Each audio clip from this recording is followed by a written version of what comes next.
హైదరాబాద్ మదీనాగూడలోని సిద్ధార్థ్ ఆసుపత్రిలో 2 రోజుల పాటు మృతదేహానికి చికిత్స చేశారు. ఈ ఘటనపై తెలంగాణ వైద్య ఆరోగ్య శాఖ మంత్రి దామోదర్ రాజనరసింహ తీవ్ర ఆగ్రహం వ్యక్తం చేశారు. సిద్ధార్థ్ ఆసుపత్రిలో తనిఖీలు నిర్వహించాలని అధికారులకు మంత్రి ఆదేశాలు జారీ చేశారు.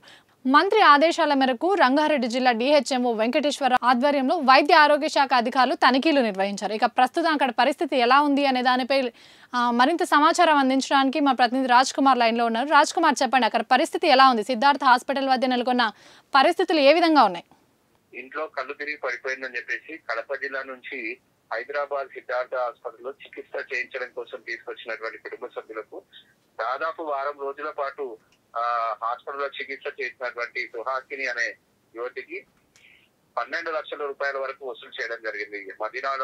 మదీనాగూడలో ఉన్నటువంటి సిద్ధార్థ హాస్పిటల్ సంబంధించినటువంటి యాజమాన్యం తర్వాత ఆమె చనిపోయినా కూడా కుటుంబ సభ్యులకు తెలియకుండా అలాగే కంటిన్యూగా చికిత్స చేసి చివరికి ఆమెను ఇక్కడ నుంచి నీమ్స్ ఆసుపత్రికి తీసుకెళ్ళండి, ఇక్కడ మాకు ట్రీట్మెంట్ చేయడానికి ఎక్విప్మెంట్ లేదు అని చెప్పేసి కూడా పంపడం జరిగింది.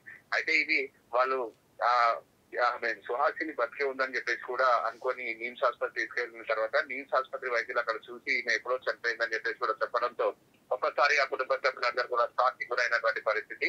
వెంటనే ఆ మృతదేహంతో పాటు మళ్ళీ సిద్ధార్థ హాస్పిటల్కి వచ్చి అక్కడ హాస్పిటల్ ముందు మృతదేహం పెట్టి వాళ్ళు పెద్ద ఎత్తున ఆందోళన చేయడం జరిగింది.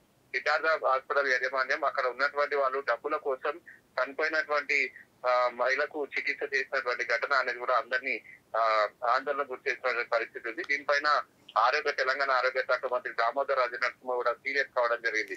ఆదేశాలు జారీ చేసిన నేపథ్యంలో ఈ రోజు వైద్య ఆరోగ్య శాఖకు సంబంధించినటువంటి అధికారులందరూ కూడా సిద్ధార్థ హాస్పిటల్ అయితే తనిఖీ చేయడానికి రావడం జరిగింది. దానికి సంబంధించినటువంటి పేషెంట్ కి సంబంధించినటువంటి వాళ్ళు చికిత్స చేసినటువంటి వివరాలన్నింటినీ కూడా ప్రస్తుతం వైద్య ఆరోగ్య శాఖ అధికారులు అయితే తనిఖీలు సోదాలు నిర్వహిస్తున్నారు. దీనికి సంబంధించినటువంటి డాక్యుమెంట్ అంతా కూడా పరిశీలిస్తున్నారు.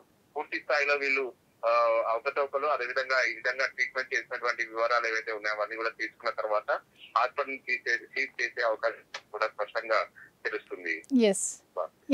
Thank you Raj Kumar. ఇవి ఇప్పటి వరకు ఉన్న అప్డేట్స్. మరిన్ని అప్డేట్స్ కోసం చూస్తూనే ఉండండి పూరా లోకల్.